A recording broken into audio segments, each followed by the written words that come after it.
আজ আমি মাছের একটা রেসিপি নিয়ে চলে এলাম। তো এখানে আমি নিয়েছি কিছুটা ট্যাংরা মাছ। তো এখন আমি মাছগুলোর মধ্যে নুন হলুদ মাখাবো। দিলাম পরিমাণ মতো নুন, দিলাম হলুদ গুঁড়ো। তো এখন আমি মাছটা যেভাবে রান্না করব, আমি প্রথমে সমস্ত কাঁচা মশলাগুলো এটার মধ্যে মেখে নেব।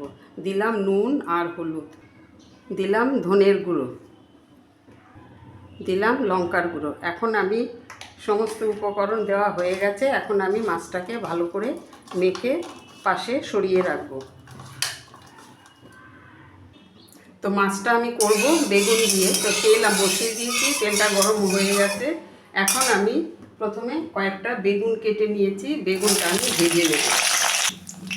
দিলাম নুন, দিলাম হলুদ গুঁড়ো। তো এটা নেড়ে চেড়ে মিশিয়ে নিয়ে বেগুনটাকে আমি ভেজে তুলে নেব। তো বেগুনটাকে আমি ভেজে একটু লাল করে ভেজে তুলে নিয়েছি। এখন আমি ফোড়ন দেব। যে তেলটা বেগুন ভেজে যে তেলটা আছে সেই তেলটাতেই আমি রান্না করব, আর আমি তেল দেব না। এখন আমি দেব মেথি ফোড়ন। তো ফোড়নটাকে একটু ভেজে নেব।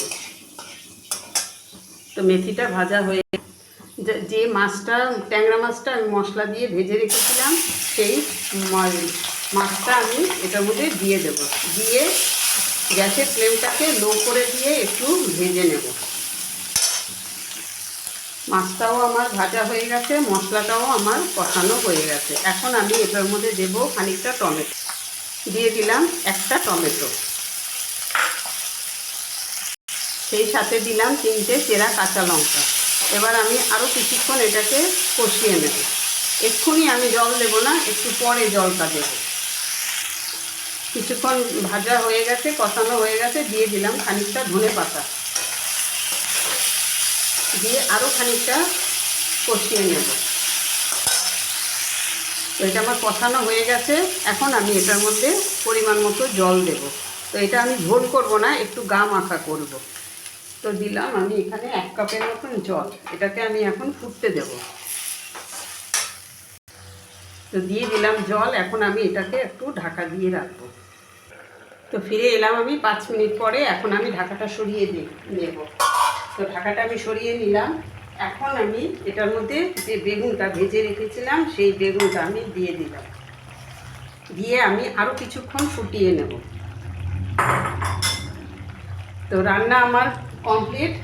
বেগুনটা আরেকটু ফুটিয়ে নিয়ে আমি এবার এটা নামিয়ে নেব। সেই সাথে দিয়ে দেব আরও খানিকটা ধনেপাতা কুচি।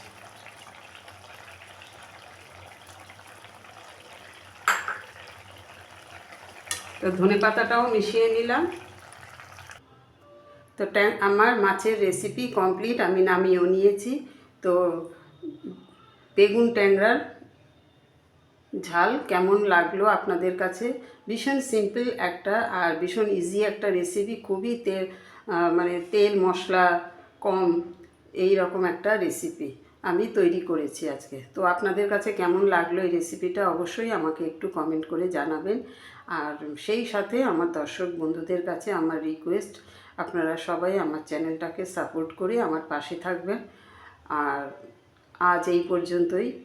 সবাই ভালো থাকবেন, সুস্থ থাকবেন। নেক্সট রেসিপি নিয়ে আবার আপনাদের সাথে আমার কথা হবে।